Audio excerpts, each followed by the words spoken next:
우리 이 땅 가운데는 많은 그리스도인들이 있습니다. 대부분 10%에서 15%, 많게는 20%까지 이야기하는 많은 그리스도인들이 사실 한국 교회 안에 있는 것을 보게 됩니다.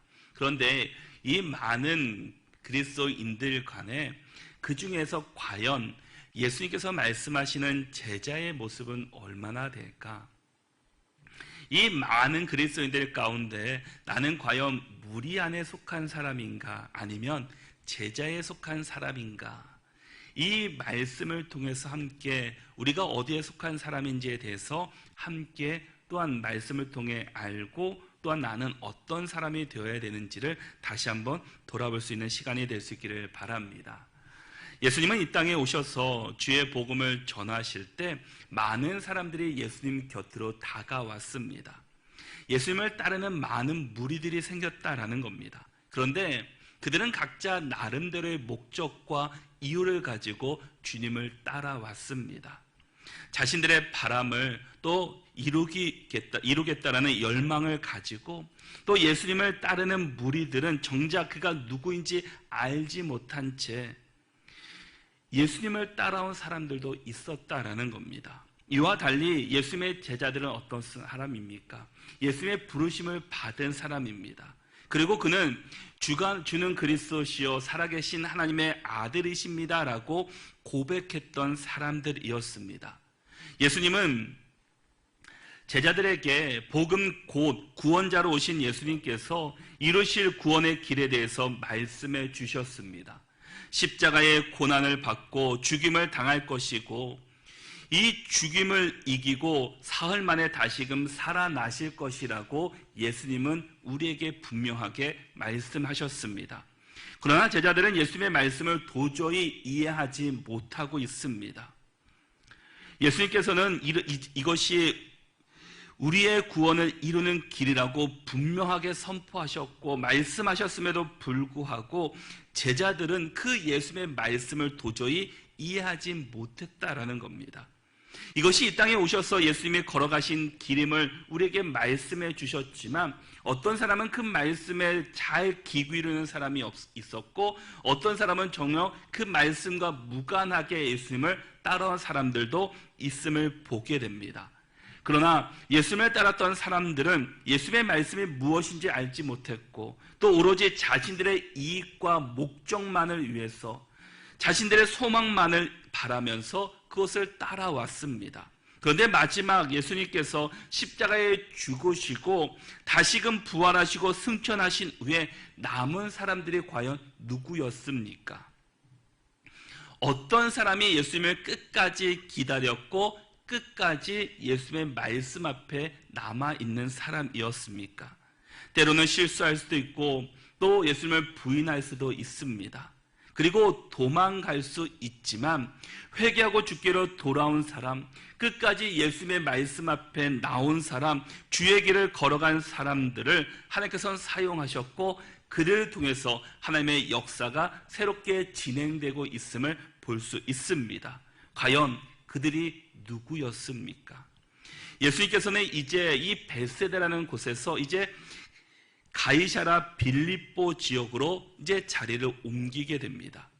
예수님이 왜 빌립보 가이사랴라는 곳에 가셨겠습니까? 사실 이 빌립보 가이사랴에 가서는 누구도 만나지를 않았습니다. 단지 가는 길에 예수님께서는 제자들에게 이렇게 물었습니다. 사람들이 과연 나를 누구라고 생각하느냐? 그렇게 물었다라는 겁니다.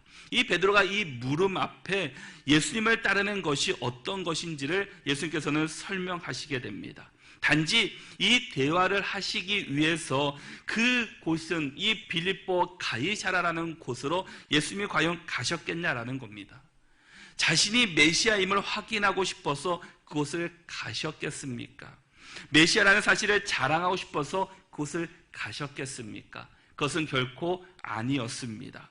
이곳이 예수님이 누구이고 예수님을 따르는 것이 어떤 것인지를 말씀하시기 위해서 가장 적합한 곳이었기 때문에 그것을 선택하시게 됩니다. 그러나 사실 이 빌립보 가이사랴라는 지역은 매우 위험한 지역이기도 했습니다. 일찍이 헤롯 왕이 이 지중해 연안에 항구 도시를 건설하고 그곳 이름들을 가이사라라고 이름을 지었습니다. 그의 아들 헤롯 빌립보는 이 갈릴리 북쪽 도시를 건설하고 이 가이사라라고 이름을 짓게 됩니다. 원래 그러니까 가이사라와 구별하기 위해서 이 곳을 빌립보 가이사라라고 이름을 정했다라는 겁니다. 당시 로마에는 이 로마 황제의 이름이나 호칭을 붙인 도시가 한둘이 아니었습니다. 그런데 아무 도시에나 이 황제의 이름을 사용할 수 있는 것은 결코 아니었습니다.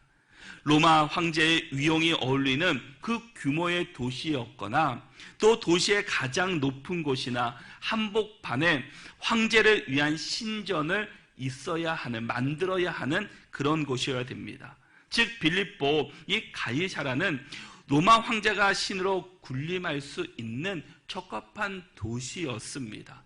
그만큼 그 로마 황제의 그 손안에 있었고 로마 황제가 다스리는 그런 도시였다라는 겁니다. 그런 곳에서 예수님이 무리와 제자들에게 묻기를 사람들이 나를 누구라고 하느냐라고 그 제자들에게 묻고 있습니다. 그러자 제자들은 예수님의 그 물음 앞에 어떤 사람은 세례 요한으로, 어떤 사람은 엘리야로, 혹은 선지자 중에 한 사람으로 대답합니다라고 이야기를 합니다. 그런데 예수님은 다시금 이 제자들에게 묻고 있습니다. 그렇다면 너희들은 나를 누구라고 생각하느냐라고 묻게 됩니다. 사람들이 나를 누구라고 물었을 때 그 대답하기는 그 어렵지 않습니다. 사람들이 들었던 얘기들, 다른 사람이 이야기했던 것들을 그냥 이야기하면 됩니다. 그런데 너는 나를 누구라고 묻는 그 질문 앞에는 우리의 신앙 고백이 그곳에 담겨져 있습니다. 지금 이곳은 로마 황제가 건설한 곳이고 로마 황제가 다스리고 있는 그런 도시입니다. 그런데 그곳에서 예수님을 너는 누구라고, 나를 누구라고 생각하느냐라고 이 물음 앞에 사실 그 대답하기는 쉽지 않은 그런 곳이었습니다. 잘못 대답하면 그곳에서 소동이 나타날 것이고 또한 많은 어려움을 겪을 수도 있기 때문입니다. 그런데 베드로는 이 질문에서 29절에 보면 베드로가 대답하여 이르되 주는 그리스도 신이이다라고 이렇게 대답하게 됩니다. 이 질문은 베드로에게만 하시는 질문이 아니라 바로 지금 우리에게도 예수님께서는 묻고 계십니다. 너는 나를 누구라고 생각하느냐라는 이 물음 앞에 과연 우리는 어떤 대답을 할 수 있겠습니까? 어찌 보면 우리는 평안하게 신앙생활하기 때문에 누구의 핍박이나 어려움을 당하지 않기 때문에 우리는 누구나 자연스럽게 주는 그리스도십니다라고 대답할 수 있습니다. 그러나 만약 중국이나 북한 같은 데서 만약 주님께서 나에게 너는 나를 누구라고 생각하느냐라는 질문 앞에 과연 우리는 어떤 대답을 할 수 있겠냐라는 겁니다. 이 중국이나 북한 같은 데서 잘못 대답했다가는 끌려갈 수 있고 총살을 당해서 죽을 수도 있는 그런 상황입니다. 과연 그런 상황 앞에서는 나는 과연 어떻게 대답할 수 있겠느냐는 겁니다. 예수님께서는 제자들에게 이 질문을 했을 때는 분명한 무리와 제자의 차이점을 그곳에서 드러날 수 있음을 예수님께서는 알고 계셨습니다. 제자들에게 던진 이 질문의 답을 듣게 된 예수님께서는 그 답에 대한 평가나 다른 말씀을 하신 것이 아니라 이 베드로가 자신을 향한 고백한 그 발언을 비밀로 아무에게도 알리지 말 것을 말씀하고 있습니다. 왜 비밀이라고 말씀하셨겠습니까? 이곳은 그 발언이 빌립보 가이사라라는 지역에서 언급하기에 너무나 정치적으로 신학적으로 논쟁이 될 수 있는 그런 대답이었기 때문입니다. 이 빌립보 가이사라라는 지역은 이 분봉하기는 했지만 분명 헤롯 가문 출신의 왕이 다스리고 있는 그런 땅입니다. 무엇보다 그곳은 그 당시 신으로 여겨졌던 이 로마 황제에게 봉헌된 신전이 있던 곳이었고, 또 그런 기념비적인 도시가 바로 이런 곳이었습니다. 이런 곳에서 헤롯도 아니고 황제도 아닌 예수님께서 진정한 왕이십니다, 예수님께서 진정한 그리스도십니다라고 그렇게 고백한다는 것은 참 놀라운 일이었다라는 겁니다. 이 메시지가 잘못 퍼져나갔다가는 걷잡을 수 없는 상황이 일어날 것이고, 그런 상황 가운데서 예수님이 잡힐 수도 있고 제자들이 다 잡힐 수도 있는 그런 상황이었습니다. 그리고 예수님께서는 자신이 그저 한 나라를 독립시키기 위해서 하늘에서 보내심을 받은 사람이 보내심을 받은 것이 아님을 지금 우리에게 말씀해 주고 있습니다. 단지 이 빌립보 지역을 변화시키기 위해서 오신 것이 아니라 이 우주 만물, 이 지구를, 이 땅을 변화시키기 위해서 구원하시기에 오신 분이셨다라는 겁니다. 그렇게 예수님께서는 불필요한 요소와 희생이 일어날 것을 막기 위해서 이 모든 것을 너희들이 먼저 비밀로 할 것을 그에게 말씀하신 것입니다. 그리고 이어서 하신 말씀이 무엇입니까? 그것이 31절에서 말씀하고 있습니다. 31절 말씀을 같이 한번 읽어보겠습니다. 함께 읽겠습니다. 인자가 많은 고난을 받고 장로들과 대제사장들과 서기관들에게 버림받아 죽임을 당하고 사흘 만에 살아나야 할 것을 비로소 그들에게 가르치시되 아멘. 예수님께서는 제자들에게 앞으로 일어날 일들에 대해서 예수님께서는 말씀해 주셨습니다. 예수님께서 이제 고난을 받게 될 것이고, 이 장로들과 대제사장들과 서기관들에게 붙잡혀서 채찍질 당하고 고난당하고 죽임을 당하여서 이제 사흘 만에 다시금 살아날 것을 비로소 우리에게 말씀해 주고 있습니다. 예수께서는 성경 3차례 순환 예고를 하십니다. 이것이 바로 첫 번째 순환과 부활을 예언한 말씀이기도 합니다. 가장 중요한 말씀을 베드로에게 지금 말씀하고 있었다라는 겁니다. 그런데 베드로는 예수님의 말씀을 듣고 예수님을 붙들고 그게 무슨 말이냐고 그는 오히려 항의하고 있습니다. 베드로는 예수님의 말씀을 받아들이지 못했다라는 겁니다. 이 땅을 구원하시기 오신 분임을 알고 있지만, 예수께서 우리를 구원해 주실 분은 알고 있지만, 그 구원과 우리를 구원하시기 위한 목적과 생각이 예수님의 생각과 베드로가 달랐다라는 겁니다.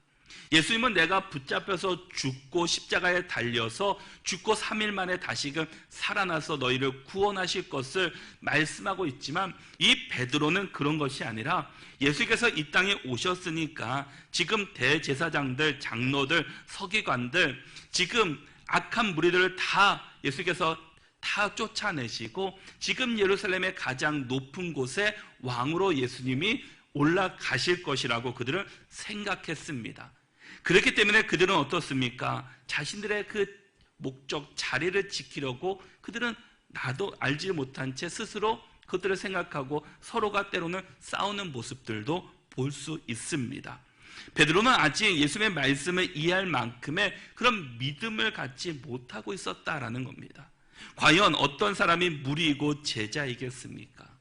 베드로의 모습을 보면서 과연 예수님이 원하시는 제자의 모습은 무엇이고, 우리 모두가 무리가 아니라 제자의 모습으로 살아갈 수 있기를 바랍니다. 예수님의 말씀을 이해하지 못한 베드로의 모습을 보신 예수님께서 이 제자들을 33절 말씀에서 혼을 내는 것을 보게 됩니다. 33절의 말씀을 같이 한번 읽어보겠습니다. 함께 읽겠습니다. 예수께서 돌이키사 제자들을 보시며 베드로를 꾸짖어 이르시되 사탄아 내 뒤로 물러가라. 내가 하나님의 일을 생각하지 아니하고 도리어 사람의 일을 생각하는 도다 하시고 아멘. 예수님께서는 지금 제자들을 보시면서 베드로를 꾸짖고 계십니다. 그곳에 예수님을 따르던 많은 사람들이 있었습니다.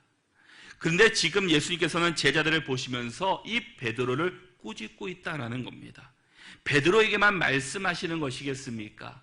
베드로가 대답했기 때문에 예수님께서는 많은 제자들이 있지만 대표로 베드로에게 지금 꾸짖고 있습니다. 그것은 제자들에게도 동일하게 다른 제자들에게도 이렇게 말씀하고 있다라는 겁니다. 베드로는 그 자신의 모든 것을 버려두고 예수님을 따랐고, 예수님 옆에서 3년 반이라는 시간 동안 예수님과 함께 동행한 사람입니다. 예수님 옆에서 동고동락하면서 배우기도 했고 보기도 했고 말씀을 통해서 그는 모든 것을 배운 사람입니다. 3년 반이라는 시간은 적지 않은 시간이었습니다. 더군다나 예수님 바로 옆에서 예수님의 모든 사역을 배운 사람이었기 때문입니다. 그런데 지금 베드로의 모습은 전혀 예수님의 마음을 이해하지 못한 채, 예수님의 말뜻을 알지 못한 채 지금 반응하고 있다는 겁니다. 베드로는 예수님을 3년 반 동안 따라다녔지만 그 마음에는 무엇이 있었습니까? 하나님의 일을 생각하지 아니하고 사람의 일을 생각하고 있다라고 예수님께서는 꼭 집어서 그에게 말씀해 주고 있습니다.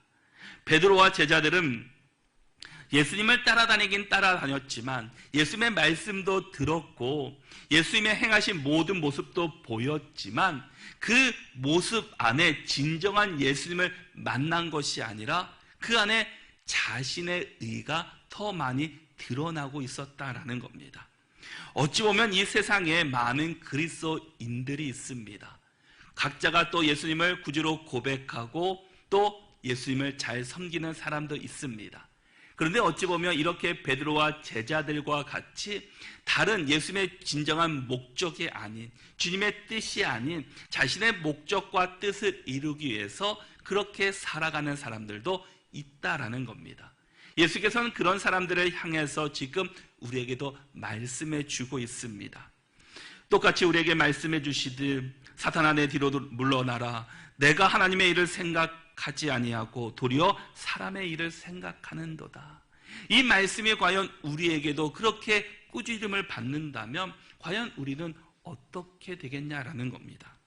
우리도 예수님의 말씀을 잘 들었고 예수님의 행하신 역사들도 은혜도 경험했지만 우리가 하나님의 일이 아닌 사람의 일을 하고 있다라면 참 얼마나 슬프고 안타까운 현실이겠냐라는 겁니다. 사탄은 멀리 있는 것이 아닙니다. 누구든지 하나님의 일을 생각하지 아니하고 사람의 일을 생각하면 그 순간 사탄이 우리 가운데 다가온다라는 겁니다. 아마 제자들도 뜨끔했을 것입니다. 사람의 일을 생각하지 않고 하나님의 일을 생각하지 않고 사람의 일을 생각한 것이 베드로뿐만 아니라 모든 제자들이 그렇게 생각하고 있었기 때문이었습니다. 사복음서에 나오는 오병이어의 기적의 사건이 있습니다.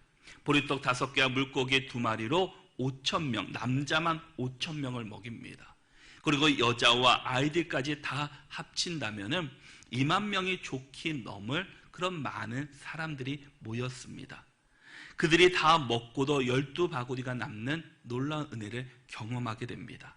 그런데 그들 중에서 2만 명이 먹고 난 뒤에 예수님을 따르겠다라고, 예수님을 쫓아가겠다고 모든 사람이 열광을 하게 됩니다. 근데 성경은 그들이 예수님을 따르겠다라고 나선 이유에 대해서 성경이 이렇게 말씀하고 있습니다. 너희가 떡을 먹고 배부른 까닭에 예수를 임금 삼고자 하여라고 말씀합니다. 그들이 예수님을 따르겠다라는 그 마음 가운데 있는 그 이유는 다른 것이 아니라 너희가 떡을 배부르게 먹은 까닭이다라고 말씀하고 있습니다. 그러니 예수님을 따르는 목적이 예수님을 위해서가 아니라 내 배를 채우기 위해서 윤택한 삶을 살 수 있겠구나, 예수님만 붙잡으면 내가 부자가 될 수 있겠구나 라는 생각으로 예수님을 따른 사람들이었다는 겁니다. 그런 사람은 무리겠습니까? 제자이겠습니까? 제자는 나를 위해 따르는 것이 아니라 주님이 깊은 바다에 가든지 험난한 산에 가든지 오지에 가든지 순교의 자리에 가든지 어느 곳에 가든지 내가 순종하며 따라가는 사람입니다. 주님을 위해서 자신의 모든 것을 드리는 사람이 진정한 제자의 모습이다라는 겁니다. 여러분들이 예수님을 믿는 사람이라면, 교회를 다니고 있는 사람이라면 진짜 우리가 그 믿는 자라면 무리에 속해 있지 않고 우리는 정말 제자의 삶을 살아가는 사람들이 되어야 합니다. 우리는 다른 말로는 구경꾼입니다. 구경꾼에게는 어떠한 역사도 일어나지 않습니다. 오병이의 떡 하나는 맛있게 그들이 먹을 수는 있었지만 이들이 진정한 기적의 역사는 보지 못했습니다. 이들을 구경꾼이라고 표현하고 무리라고 표현하고 이사야 1장에서는 성전 마당만 밟고 간 사람이라고 표현하고 있습니다. 일주일의 주일 그 예배에 와서 그 1시간 예배를 드리는 것, 우리의 마음을 다해서 온전하게 드려야 되지만 구경꾼으로 있는 것, 그것을 우리는 제자라고 말할 수가 없다라는 겁니다. 구경꾼이나 무리나 마당만 밟고 가는 사람의 특징은 구원받지 못한 사람이었습니다. 예수님의 제자가 아니었습니다. 무리도 구경꾼도 마당만 밟고 가는 사람들도 이 오병이어의 떡과 이 고기도 먹을 수도 있고 기적을 경험할 수도 있고 병 고침의 은사도 받을 수 있고 주님의 은혜를 경험할 수도 있습니다. 그러나 그 기적이 일어나는 그 현장은 그들의 눈으로 볼 수 없었다라는 겁니다. 오병이어의 기적의 현장에서 무리 구경꾼들은 떡을 먹고 고기를 먹지만 예수님께서 축사하실 때 이 놀라운 역사가 일어났던 것들은 오직 제자들만 보았습니다. 가나 혼인잔치에서 물이 포도주가 되는 것도 이 잔치에 참여한 무리들은 먹을 수는 있었지만 물이 포도주로 변화되는 진정한 현장을 그들은 보지 못했습니다. 요한복음 2장 9절의 말씀을 보면은 연회장은 물로 된 포도주를 맛보고도 어디서 났는지 알지 못하되 물 떠온 하인들은 알더라. 연회장이 신랑을 불러라고 말씀합니다. 누구만 봤다고 성경은 기록하고 있습니까? 연회장은 물로 된 포도주를 맛보고도 어디서 난지를 알지 못하되 물 떠온 하인들은 알더라 라고 말씀합니다. 물 떠온 하인들은 그 모습, 기적의 현장을 눈으로 직접 보았다라는 겁니다. 오직 주의 일꾼들이 그 현장을 볼 수 있었습니다. 여러분, 우리가 언제까지 무리로 구경꾼으로 우리가 신앙생활을 해야 하겠습니까? 우리가 가끔 베풀어 주시는 은혜만을 기대하며 신앙생활 하시겠습니까? 내가 예수님을 믿기로 했다면 이제는 이 수많은 무리 중에 한 사람이 아니라 진정한 예수님의 제자의 모습으로 또 제자의 삶을 우리는 살아가야 될 줄로 믿습니다. 그래서 예수님께서 34절의 말씀에서 이렇게 말씀합니다. 우리 같이 한번 34절을 읽어보도록 하겠습니다. 함께 읽겠습니다. 무리와 제자들을 불러 이르시되 누구든지 나를 따라오려거든 자기를 부인하고 자기 십자가를 지고 나를 따를 것이니라. 아멘. 본문에서는 제자의 조건을 말씀하시는데 누구든지 나를 따라오려거든 그 뒤에 제자의 조건이 기록되어 있습니다. 그런데 그 뒤의 조건을 우리는 잘 보아야 합니다. 자기를 부인하고 자기 십자가를 지고 예수님을 따르는 것. 먼저 자기를 부인하고 자기 십자가를 지는 사람, 그 사람이 바로 진정한 무리가 아닌 제자가 될 수 있다라는 겁니다. 여러분, 예수님을 따랐던 사람들 중에는 무리도 있었고 구경꾼들도 있었고 기적을 보고 따라온 사람들도 있었습니다. 그리고 오병이어의 기적을 경험한 사람들, 병고침의 은사를 받은 사람들, 또 예수님을 따라가면 특별한 무언것이 있겠구나라고 생각하고 예수님을 따라온 수많은 사람들이 그곳에 있었다라는 겁니다. 그러나 예수님을 따라온 그 모든 사람들을 부르지 않으셨습니다. 또 그들을 사용하지 않으셨습니다. 예수님의 선택의 조건은 분명했습니다. 무엇보다 예수님의 주된 사역 중에 하나가 말씀을 가르치는 것, 천국 복음을 전파하는 것, 또 병 고치는 사역을 하는 것이 예수님의 사역의 세 가지였습니다.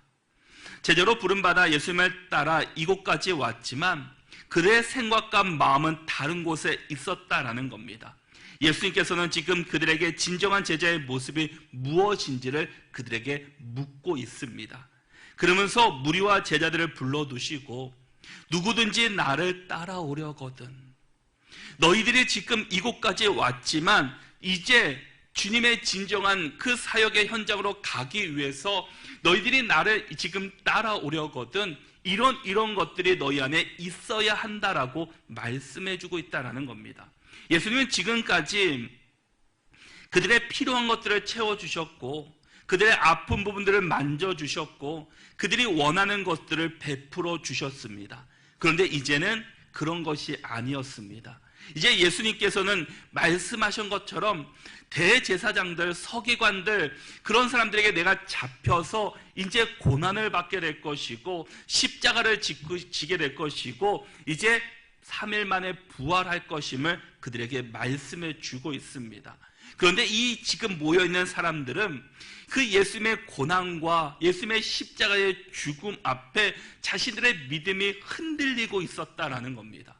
내가 지금까지 예수님을 따라온 것은 예수님께서 예루살렘 왕으로 등급하셔서 이제 많은 사람들이 필요할 때 내가 우편에 내가 좌편에 앉기를 원했고 내가 높은 자리에 올라가서 하나님 또 귀하게 쓰임받기를 내가 지금까지 고생한 것들을 보상받기를 원했지만 지금 주님께서 말씀하시는 것은 그게 아니었습니다.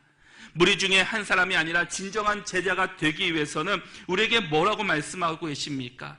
예수님을 따랐던 이유는 자기 부인이 아니라 그들은 자기 영광을 위해서 자신의 과시였다라는 겁니다. 제자들은 누구보다 더 높아지기를 원했고 더 높은 자리에 앉기 위해서 서로 싸웠고 청탁했던 그런 모습들도 우리는 보았습니다. 누구나 존재감을 드러내고 싶어 합니다. 자기 자아를 포기하는 것은 너무나 어려운 일이기도 합니다. 그래서 우리는 자기 부인에서부터 사실은 걸려 넘어질 때가 참 많이 있습니다. 대부분 사람들이 자기 중심적으로 살아가기 때문입니다. 그러나 참된 제자는 하나님의 뜻을 위해 내 뜻을 포기하고 또 하나님의 뜻에 내 생각과 내 뜻을 맞추는 사람들이 되어야 합니다. 자기 부인의 핵심은 누가 내 인생을 통해서 드러내느냐에 있다는 겁니다.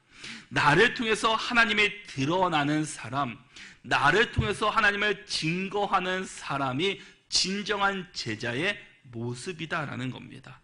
자기 부인은 사실 어려운 것은 아닙니다. 내가 좋아하는 것과 하나님이 좋아하는 것이 있다면 하나님이 좋아하시는 것을 하면 됩니다. 내가 원하는 것을 따라가는 것이 아니라 하나님이 원하시는 것을 따라가고 그 주님 앞에 순종하면 됩니다. 그런데 우리 모두가 그것을 하기가 어렵다라는 겁니다. 하나님 앞에 나를 들어야 하는데 하나님의 말씀 앞에 순종해야 되는데 눈앞에 보이는 것이 더 크기 때문에 눈앞에 보이는 세상이 더 커 보이기 때문에 우리가 그 앞에 넘어지고 쓰러질 때가 참 많이 있음을 보게 됩니다. 자기 부인은 자기 훈련이 필요합니다. 매일매일 우리는 말씀 앞에 서야 되고 매일매일 자기 부인의 훈련을 감당해야 된다는 겁니다.